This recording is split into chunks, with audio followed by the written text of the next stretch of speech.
అందరికీ ఆరోగ్యం కార్యక్రమానికి స్వాగతం. ఈనాటి కార్యక్రమంలో మనం కంటి సంరక్షణ అవగాహన అనే అంశం గురించి మాట్లాడుకుందాం. మనం ఇంత మంచి చక్కటి ప్రపంచాన్ని చూడాలి అంటే గనుక మనం మన కళ్ళతోనే చూడగలుగుతాం. మన పుట్టుకతోనే మన కళ్ళు అనేవి వచ్చినాయి. కానీ మనకి తెలుసో తెలియకో అవసరాలకో ఈ కంటిని అనేది మనం పాడు చేసుకుంటున్నాం తెలియకుండానే. అసలు కంటికి ఎటువంటి ప్రాబ్లమ్స్ వస్తాయి, కంటిని ఎలా సంరక్షించుకోవాలి, అదేవిధంగా కొన్ని వృత్తుల వాళ్ళు ఇప్పుడు మనం అగ్రికల్చర్లో కానీ వ్యవసాయం చేసే వాళ్ళలో కానీ వెల్డింగ్ పనులు చేసే వాళ్ళలో కానీ ఇలాంటి వాళ్ళలో కంపల్సరీ కళ్ళకు అనేవి ఎఫెక్ట్ అవుతూ ఉంటాయి. వీటన్నిటి గురించి మనం ఈరోజు మాట్లాడుకుందాం. కంటి సమస్యలు ఏంటి, అవగాహన ఏంటి, ఎలా సంరక్షించుకోవాలి, ఎటువంటి జాగ్రత్తలు తీసుకోవాలి అనే దాని గురించి. మరి ఈ కంటి సమస్యల గురించి మనతో చెప్పడానికి ఈరోజు మనతో పాటు స్టూడియోలో ఉన్నారు డాక్టర్ ఏ గీతా గారు, ఆప్థమాలజిస్ట్, గవర్నమెంట్ జనరల్ హాస్పిటల్ నుంచి విచ్చేశారు. మరి డాక్టర్ గారితో మాట్లాడదాం. నమస్కారం డాక్టర్ గారు. డాక్టర్ గారు, ముందుగా చెప్పండి, ఇంతటి మంచిటి ప్రకృతిని ప్రపంచాన్ని చూడగలిగేది మన కళ్ళే, కానీ మనం వాటిని పట్టించుకోవట్లేదు. గంటలు గంటలు ఫోన్లు చూస్తున్నాము, టీవీలు చూస్తున్నాము, అదేవిధంగా సిస్టమ్స్లో వర్క్ చేయాల్సి వస్తుంది. దానివల్ల ఎంతో కొంత కళ్ళు అనేవి డ్యామేజ్ అవుతూ ఉన్నాయి. ముందుగా మనం అసలు కంటికి జనరల్గా ఎటువంటి ప్రాబ్లమ్స్ అనేవి మనకు తెలియకుండానే వస్తాయి దాని గురించి చెప్పుకుందాం డాక్టర్ గారు. వాటి గురించి చెప్పండి. కంటికి జనరల్గా వచ్చేదండి, ఇప్పుడు చిల్డ్రన్ ఉంటారు, స్కూల్ గోయింగ్ చిల్డ్రన్, వాళ్ళకు సరిగ్గా కనబడలేదు అట్లా అని వాళ్ళు కనుక్కోవాలా అట్లా అంటే వాళ్ళు పక్కన పిల్లలను చూసి నోట్స్ రాసుకోవడం కానీ, లేకపోతే కన్ను చిన్నగా చేస్తారు, లేదంటే దగ్గరకు పోయి కళ్ళుని పోయి చూసి రాసుకున్నారు. ఇవన్నీ చూసినామంటే, మనం అబ్జర్వ్ చేసినామంటే పిల్లవాడికి కంటి చూపు సరిగ్గా లేదు అట్లా అని ఒకసారి కంటి డాక్టర్ దగ్గర వచ్చి పరీక్ష చేయించుకోవాలండి. ఇది కామన్ ప్రాబ్లము. వాళ్ళందరూ ఇప్పుడు అందరూ సెల్ ఫోన్ యూస్ చేస్తున్నారు, మొబైల్ యూస్ చేస్తున్నారు. ఎంత దగ్గర చేస్తామంటే అంత పవర్ వచ్చేస్తుందండి. అందుకని తప్పకుండా వాళ్ళు ఇట్లాంటి ఏమైనా ప్రాబ్లం ఉంది అంటే ఒకసారి చిన్నపిల్లలు ప్రతి ఒక్కరు ఒకసారి విజన్ టెస్ట్ అనేది చేయించుకోవాలి. సెకండ్ వచ్చేసి ఇంకా అడల్ట్స్లో ఏమైందంటే, ఇప్పుడు 40 years వచ్చిన వాళ్ళకి అందరికీ దగ్గర చూపు ప్రాబ్లం అనేది వస్తుందండి. దాన్ని ప్రెస్బయోపియా అంటాము. వాళ్ళు తప్పకుండా నియర్ విజన్కి గ్లాసెస్ వాడాల్సిందే. ప్లస్ ఇంకొకటి ఏమంటే, ఈ బీపీ వల్ల, షుగర్ వల్ల కూడా కన్ను అఫెక్ట్ అయ్యే ఛాన్స్ ఉంటుందండి. రెటినా అనేది పల్చ పొర ఉంటుంది, దాని మీద రక్తం గూడు కట్టుకోవడము, చెడు పదార్థము అక్యుములేట్ కావడము అవన్నీ ఉంటుందండి. ఈ హైపర్ టెన్షన్, ఇప్పుడు బీపీ సర్వసాధారణం అయిపోయిందండి, షుగర్ అనే జబ్బు. దీంట్లో ఒకసారైనా వాళ్ళు కంటి పరీక్ష చేయించుకోవాలా, అంటే ఏ స్టేజ్లో ఉంది ఆ కంటి, ఇది ఆ స్టేజ్ని బట్టి డాక్టర్లే చెప్తారు, ఈ స్టేజ్లో ఉంది, నువ్వు మళ్ళీ ఈ టైంకు మళ్ళీ ఫాలోఅప్కి రావాలా అట్లా అని చెప్తారు. అది చాలా ఇంపార్టెంట్ అండి. లేకపోతే మనకు స్టేజ్ బై స్టేజ్ మనకు తెలియకుండానే వెళ్ళిపోయి ఇంకా ఫైనల్ రక్తం గూడు కట్టుకొని ఒకసారిగా సరిగ్గా ఏమి కనబడకుండా పోతుంది. అప్పుడు మనం ట్రీట్మెంట్ ఇచ్చినా కూడా ఆల్రెడీ డ్యామేజ్ అయిపోయి ఉంటుందండి. ఇంకా అప్పుడు అప్పుడన్నా మనం ట్రీట్మెంట్ తీసుకోవాల్సి వస్తుందండి. డాక్టర్ గారు, మీరు అన్నది విధంగానే ఫస్ట్ మనం పిల్లల దగ్గర నుంచి కనుక చూసుకున్నట్లయితే వాళ్ళకి కంటి సమస్య ఉంది అని మనం ఎలా గమనించాలి? పక్కన వాళ్ళ బుక్స్లో చూడటం కానీ, బోర్డు చూడకపోవటం కానీ, రాసేది చిన్నగా చూడటం కానీ, కళ్ళుని వాళ్ళు చిన్నగా పెద్దగా చూడటం కానీ, సరిగ్గా విజన్ లేదనేటట్టు చూస్తే వాళ్ళకి ప్రాబ్లం ఉందని మనం ఐడెంటిఫై చేయాలి. తర్వాత డాక్టర్ గారు, మనం ఎక్కువగా చూసుకున్నట్లయితే పిల్లల్లో కూడా ఎక్కువ కళ్ళజోళ్ళు అనేవి ఎక్కువ పడుతున్నాయి. మనం వాళ్ళు 2nd, 3rd క్లాసుల్లో కూడా చూస్తుంటే పెద్ద పెద్ద భూతద్దాలు అనేవి ఎక్కువగా పడుతున్నాయి. ముఖ్యంగా చూస్తే ఈ ఫోన్స్ వల్లే అని మనందరికీ తెలిసిందే. అదేవిధంగా వాళ్ళని అసలు ఆ ఫోన్స్ నుంచి ఎలా డైవర్ట్ చేయాలి? ఈ కంటి సమస్యలు కొంతమందికి వచ్చినా కూడా కొన్ని ఫుడ్ హ్యాబిట్స్ వల్ల, కొన్ని ఎక్సర్సైజుల వల్ల తగ్గిపోతూ ఉంటాయి కదా, వాటికి ఏం చేయాలనే దాని గురించి చెప్పండి. అంటే ఇది మయోపియా, కంటికి అద్దాలు మాత్రం తప్పనిసరిగా వాడాలా. ప్లస్ వాళ్ళను బాగా ఎడ్యుకేట్ చేయాలండి. బయటకు పోయి ఆడు అట్లా అని, ఎంత బయట ఆడినామట్లా అంటే వాళ్ళకి అంత పవర్ అనేది తగ్గుతూ వస్తుంది. ప్లస్ రీడింగ్ హ్యాబిట్స్ కూడా బాగా లైట్ ఉండే చోట కూర్చొని చదవాలా. పర్టికులర్ డిస్టెన్స్లో పెట్టుకొని పుస్తకం పట్టుకొని చదవాలా, పడుకొని రాయడం కానీ పడుకొని చదవడం కానీ అట్లాంటివన్నీ చేయకూడదండి. బాగా లైటింగ్ ఉండే చోట కూర్చొని చదివేట్లుగా మనం ఎడ్యుకేట్ చేయాలా. ప్లస్ వాళ్ళు ఎంత నియర్ వర్క్ చేస్తూ ఉన్నాము అట్లా అంటే వాళ్ళకి అంత పవర్ వస్తుందండి. కాబట్టి వాళ్ళకు ఫోన్లు అవన్నీ ఇవ్వకుండా బయట వాళ్ళని ప్రోత్సహించాలండి, బయట ఆడుకోమని ప్రోత్సహించాలండి. అట్లా. ఓకే డాక్టర్ గారు, మరి పిల్లల్ని డైవర్ట్ చేయాలంటే వాళ్ళని ఎక్కువ ఆడిపించాలని కాబట్టి మరి పెద్దవాళ్ళకి వృత్తిపరంగా ఇప్పుడు 10 to 7:30 జాబ్ చేయాల్సిన పరిస్థితి ఉంటుంది. వైఫ్ అండ్ హస్బెండ్ ఇద్దరు జాబ్ చేయాల్సి వస్తుంది. ఇద్దరు సిస్టమ్ ముందే ఐటీ ఎంప్లాయీస్ కానివ్వండి, ఎవరైనా ఏ ప్రొఫెషన్లో అయినా ఇప్పుడు కంప్యూటర్ అనేది లేనిది లేదు అసలు. సో మరి వాళ్ళ కళ్ళు ప్రొటెక్ట్ చేసుకోవాలి అంటే ఎప్పుడు చూస్తూనే ఉండాలి కదా కంప్యూటరు. మరి వాటికి ఏం చేయాలి? దాని పేరే కంప్యూటర్ ఐ సిండ్రోమ్ అండి. కంప్యూటర్ చూసి చూసి కళ్ళు వాళ్ళు ఎందుకంటే వాళ్ళ కళ్ళు రెప్పలు ఆర్పరండి. అట్లే మానిటర్ను చూస్తూ ఉంటారు. మానిటర్ను చూస్తూ ఉంటే ఏం టియర్ ఫిలిం ఉందో అదంతా అట్మాస్ఫియర్కి ఎక్స్పోజ్ అయిపోతుంది. అప్పుడు వాళ్ళలో డ్రై ఐస్ అనేది వస్తుందండి. ఈ డ్రై ఐస్ వచ్చింది అంటే కంట్లో నీళ్లు గారడము, కన్ను ఎర్రబడ్డము, లేకపోతే వాళ్ళకు ఇచ్చింగ్ అట్లాంటివన్నీ సిమ్టమ్స్ వస్తాయండి. అందుకే దానికి 20-20-20 అని 20 feetలో మనము మానిటర్ని పెట్టుకోవాలా. 20 minutes అయిన తర్వాత 20 seconds అట్లా బయట చూసి బ్లింక్ చేయాలండి. వాళ్ళు అట్లే మానిటర్ను చూస్తూ ఉన్నారు. ఎట్లా అంటే ఈ కంప్యూటర్ ఐ సిండ్రోమ్ అనేది వచ్చేస్తుంది. అట్లీస్ట్ ఆఫీస్ వర్క్ అయిన తర్వాత వాళ్ళు స్టాప్ చేయాలి మళ్ళీ మొబైల్ చూడడం. అది అయిన తర్వాత మళ్ళీ మొబైల్ చూసినామంటే కూడా అది కంటి మీద చాలా ప్రభావం పడుతుందండి. అది ప్లస్ మంచి ఫుడ్ తీసుకోవాలండి. వాళ్ళు బాగా మంచి ఆహారం తీసుకోవాలా, నీళ్ళు ఎక్కువ తాగాల, ఫ్రీక్వెంట్గా ఐ బ్లింక్ చేస్తూ ఉండాలి. లేదు అట్లా అంటే వాళ్ళకి డ్రై ఐస్ వచ్చే ఛాన్సెస్ ఉంటాయండి. ఓకే డాక్టర్ గారు, మరి 40 years రాగానే అసలు ఇప్పుడైతే కొంచెం ముందుగానే వస్తున్నాయి కానీ మనకి దగ్గర చూపు అనేది, దూరం చూపు అనేది, చత్వారం అనేది ఎక్కువగా వస్తుంటుంది కదా, దాని గురించి చెప్పండి. అంటే ఇది నియర్ విజన్ ప్రాబ్లం అంటామండి. ఇది కొంతమంది ఆల్రెడీ వాళ్ళు జనరల్ కండిషన్ వీక్గా ఉన్న డయాబెటిక్ పేషెంట్స్లో అన్నా, లేకపోతే ఆల్రెడీ వాళ్ళు హైపర్ మెట్రోపిక్లో ఉన్నా కూడా వాళ్ళలో, ప్లస్ ఎవరైతే క్లోజ్ వర్క్ చేస్తారో గోల్డ్ స్మిత్ కానీ వాళ్ళు, లేదంటే వాచ్ వర్కర్స్, వాళ్ళకంతా తొందరగా ప్రెస్బయోపియా 35 ఏళ్లకే వచ్చేస్తుందండి. వాళ్ళు ఎక్కువ నియర్ వర్క్ చేస్తూ ఉంటారు కాబట్టి వాళ్ళకు తొందరగా వచ్చేస్తుంది. ఇంకా వాళ్ళకు ఆ టైంలో మనకు నియర్ విజన్ గ్లాసెస్ ప్రిస్క్రైబ్ చేయాల్సి వస్తుందండి. ఓకే, అవి వాడుకుంటే ఇంకా ఆ పవర్ అనేది ఎక్కువ వెళ్ళకుండా అది ఏజ్ ప్రకారం అండి. రూల్ ఆఫ్ థంబ్ అంటాము. అది 40 yearsకు +1 ఇస్తాము, 45 yearsకు +1.5 అని ఇస్తాము. అట్లా ఏజ్ వైపు అప్ టు 60 years మనం పవర్ పెంచుకుంటూ పోతామండి. అది న్యాచురలే అండి. అది అద్దం వాడినా పవర్ పెరుగుతుంది, అద్దం వాడకపోయినా పవర్ పెరుగుతుంది. మనం వయసు పెరిగే కొద్దీ పవర్ అనేది పెరుగుతుందండి. ఓకే, అంటే మీరు అన్న విధంగా ఈ చూపు మందగించడంలో మన కళ్ళజోడు వాడటం వల్ల ప్రొటెక్షన్ అని అంటూ ఏమి ఉండదు. ఉండదు. అంటే మనకు ఇది కంప్యూటర్ వాడడం వల్ల ఈ గ్లాసెస్ వేసుకుంటే ఆ డైరెక్ట్గా రేస్ పోకుండా ఇది కర్టన్ మాదిరి పనిచేస్తుందండి.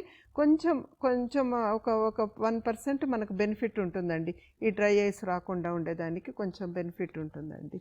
డాక్టర్ గారు, మనం చెప్పుకుంటే ముఖ్యంగా లేడీస్ వంటగదిలోనే ఎక్కువసేపు ఉండటం వల్ల రకరకాల పిండి వంటలు, పచ్చళ్ళు, రకరకాల పదార్థాలు ఉండటంతో చూసుకుంటే కనుక ఆ పొయ్యి మీద వండే ప్రాసెస్లో కూడా తుల్లి కంట్లో పడటం, ఆయిల్ పడటం ఇలాంటివి కూడా ఎక్కువ చూస్తూ ఉంటాం కదా.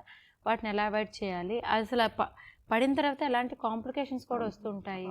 అవునండి, చాలా వేడి నూనె కంట్లో పడ్డం అనడము, లేకపోతే చిన్న ఆవాల గింజ పడడం అనేది వస్తూ ఉంటాయండి. ఓపికలో మేము చూస్తూ ఉంటాము. అదే కొంచెం జాగ్రత్తగా ఉండాలి. ప్లస్ ఏదైనా ఇంకా మళ్ళీ ఒకసారి కంటి ఆసుపత్రికి వచ్చి కంటి డాక్టర్ని సంప్రదించి సొంత వైద్యం యూజ్ చేయకుండా కంటి ఐ డ్రాప్స్ వాడినారంటే ఇవి తగ్గిపోతుందండి.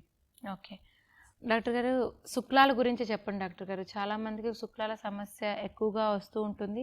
ఒక కంటికి వస్తుంది, దానికి సర్జరీ చేయించుకున్న తర్వాత ఇంకో కంటికి వస్తుంది అంటారు. కంట్లో పువ్వు వచ్చింది అంటారు. ఇవన్నిటి గురించి కూడా చెప్పండి డాక్టర్ గారు. అదే కంటి శుక్లం అనేది 50 ఇయర్స్ తర్వాత వస్తుందండి. కొంచెం ఈ డయాబెటిక్ పేషెంట్లో ఇంకా కొంచెం తొందరగా వచ్చేస్తుందండి, అర్లీగా వచ్చేస్తుంది. ఆ లెన్స్ మెటబాలిజం చేంజెస్ వల్ల తొందరగా వస్తుంది షుగర్ జబ్బులు వాళ్ళ వ్యాధిలో ఉండే వాళ్ళకి. ఈ శుక్లము మనం డిపెండింగ్ మన అవసరాన్ని బట్టి ఆపరేషన్ చేసుకోవాలండి. ఫస్ట్ కంటిపాప పెద్ద చేసి చూస్తాము. కంటిపాప పెద్ద లోపల నరం బాగుంది ఎట్లా అంటే పేషెంట్ నా అవసరాన్ని బట్టి మేము సర్జరీ అడ్వైస్ చేస్తామండి.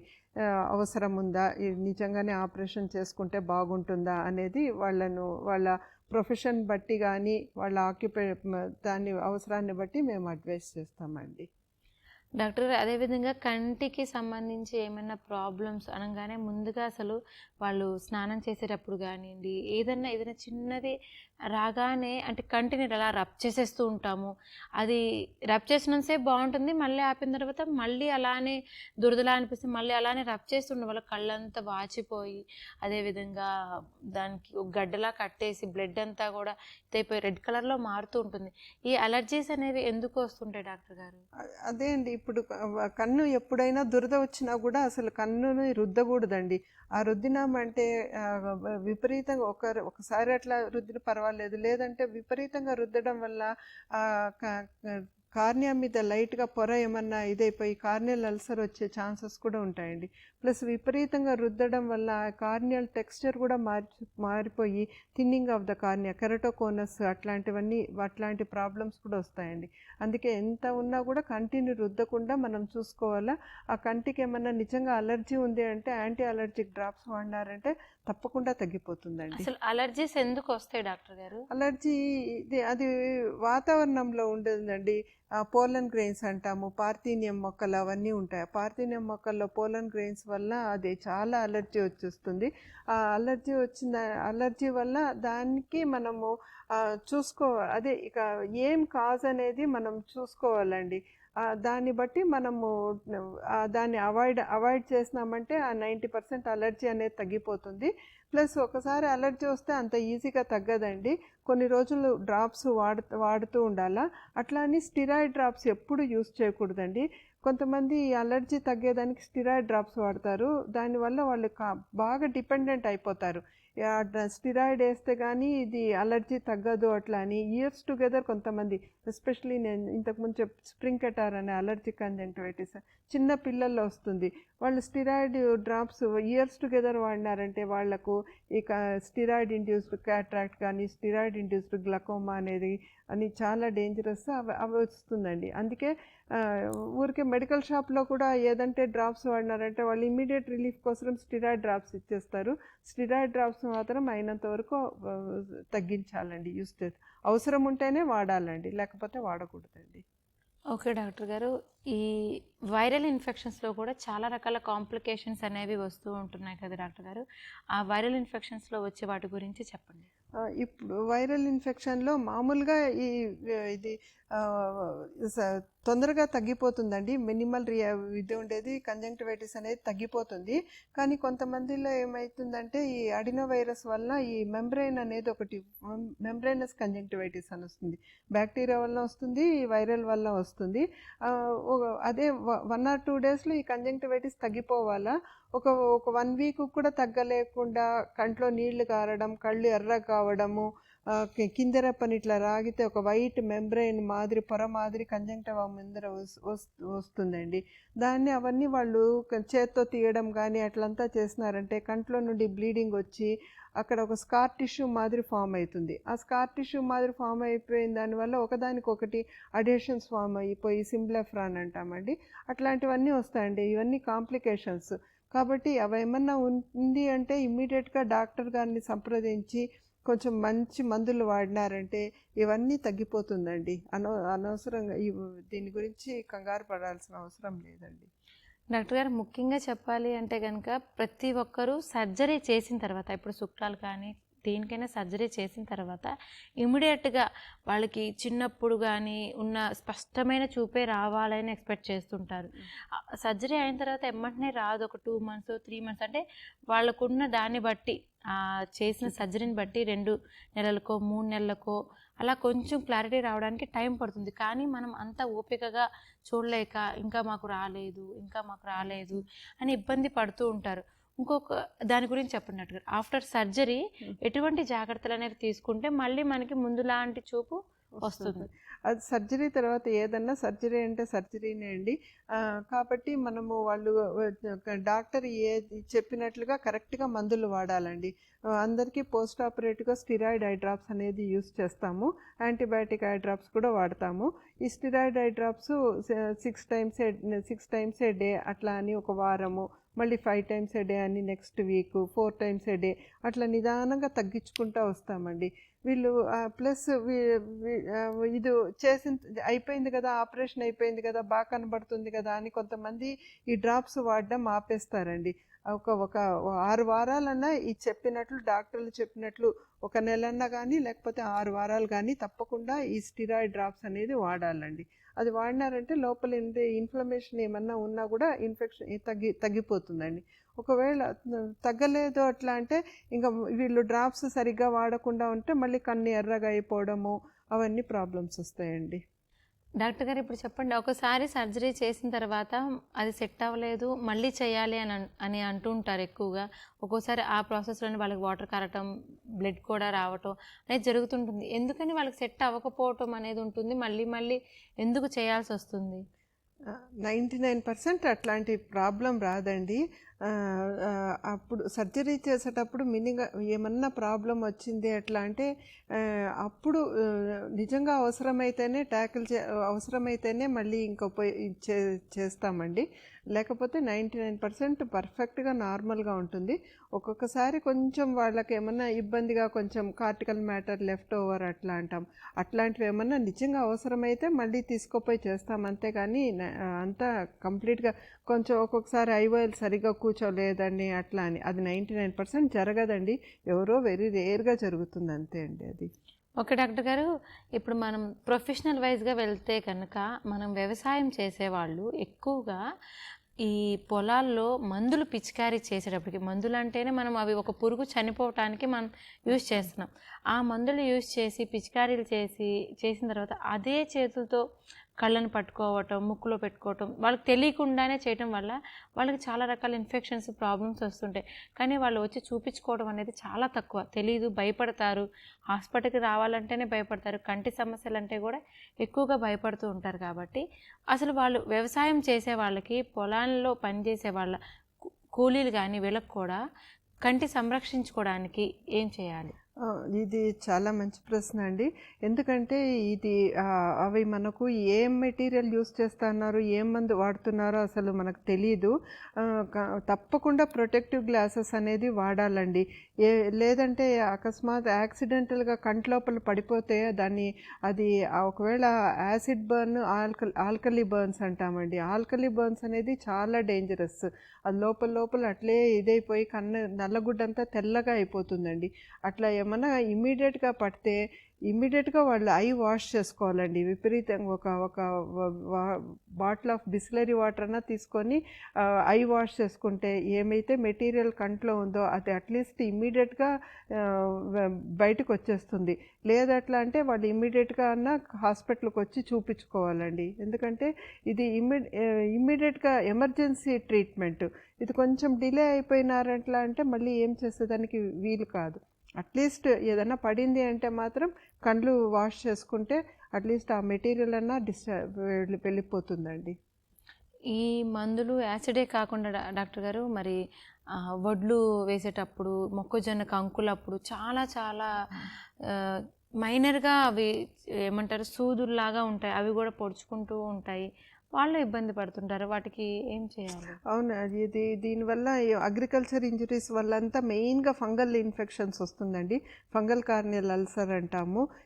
లేక ఈ ఆవు తోక కంట్లో ఇట్లా తగలడము, అగ్రికల్చర్ మొక్కజొన్న కంకి తగలడము, దానివల్ల కార్నియల్ అల్సర్ వస్తుందండి. ఇది ఫంగల్ కార్నియల్ అల్సర్ అంటాం. దీనివల్ల ఇది చాలా, అంటే దీనికి కూడా అండి ఇమ్మీడియట్గా వచ్చి డాక్టర్ని సంప్రదించి కరెక్ట్గా మందులు వాడినారంటే బాగా రెస్పాన్స్ వస్తుందండి.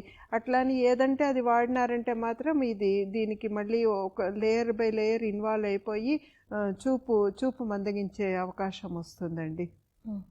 సరైన జాగ్రత్తలు కనుక తీసుకోకపోతే కూడా చూపు కోల్పోయేది కూడా జరుగుతుందండి.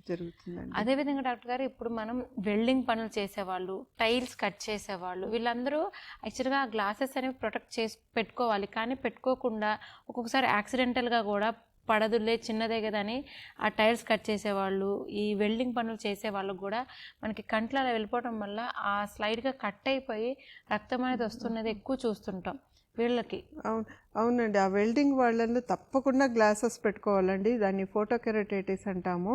వాళ్ళు విపరీతంగా అది వాళ్ళకు కంట్లో ఇంకా లైట్ చూడలేరు, కంట్లో నుండి విపరీతమైన నొప్పి, కళ్ళు ఎర్రగా అవ్వడము, ఫోటోఫోబియా అంటాము, అట్లా వస్తూ ఉంటుందండి. అట్లాంటి వాళ్ళకి తప్పకుండా వేసుకోవాలండి. ఎంత చిన్న పని అయినా కూడా వేసుకోవాలా. లేదట్లా అంటే మళ్ళీ ఇమీడియట్గా కంటి డాక్టర్కి వస్తే వాళ్ళు చూసి ఆ సిచ్యువేషన్ బట్టి వాళ్ళు మందులు రాసిస్తారండి. ఓకే డాక్టర్ గారు, మరి ఈ డ్రైవింగ్ వచ్చేటప్పుడు చూస్తుంటే మనకి యూవీ ప్రొటెక్షన్ కళ్ళజోళ్ళు కానీ వృత్తిరీత్యా ఒక ఊరు నుంచి ఒక ఊరు వెళ్ళటం, పొద్దు నుంచి సాయంత్రంలోకి వచ్చేయడం అనేది, కొన్ని కిలోమీటర్ల జర్నీ చేయాల్సి వచ్చినప్పుడు బైకే ఎక్కువ యూజ్ చేస్తూ ఉంటారు, లేదంటే పబ్లిక్ ట్రాన్స్పోర్టేషన్ కూడా యూజ్ చేస్తూ ఉంటారు. వీళ్ళలో ఎక్కువగా బైక్ యూజ్ చేసే వాళ్ళల్లో కూడా వాళ్ళు కళ్ళజోడు పెట్టుకోకపోవటం వల్ల కూడా ఆ దుమ్ము కళ్ళలో పడి నలపటం వల్ల కూడా వాళ్ళకి చాలా రకాల కంటి ప్రాబ్లమ్స్ వస్తుంటాయి కదా. ఈ డ్రైవర్స్ అనేవాళ్ళు ఎలాగ వాళ్ళ ఐస్ని ప్రొటెక్ట్ చేసుకోవాలి? అవునండి, ఇది కంట్లో ఫారిన్ బాడీ అంటామండి. చిన్న కంట్లో నలక పడ్డము అవన్నీ ఉంటుంది. వాళ్ళు దాన్ని ఇమ్మీడియట్గా సింపుల్గా తీసేస్తామండి. వచ్చినారంటే ఈజీగా రిమూవ్ అయిపోతుంది.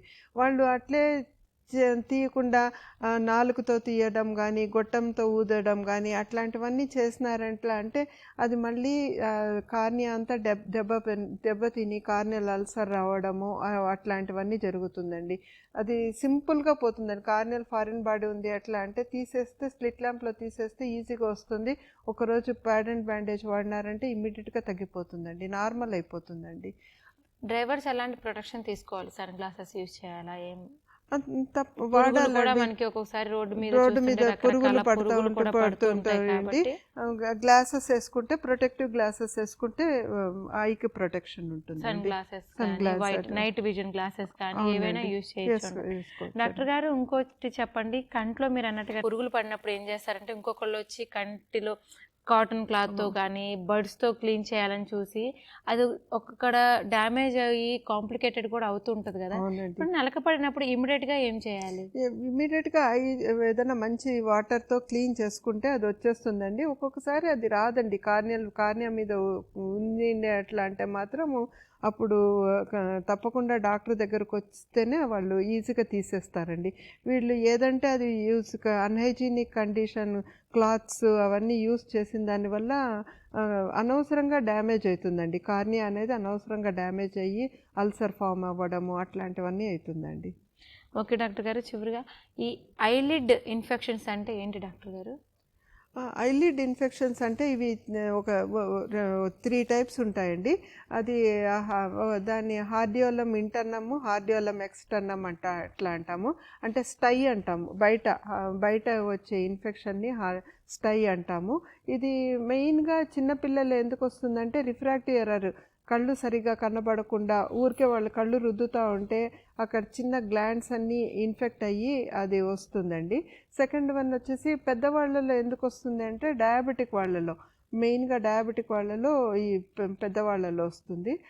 సో వీళ్ళని ఇది నయమైపోతుందండి.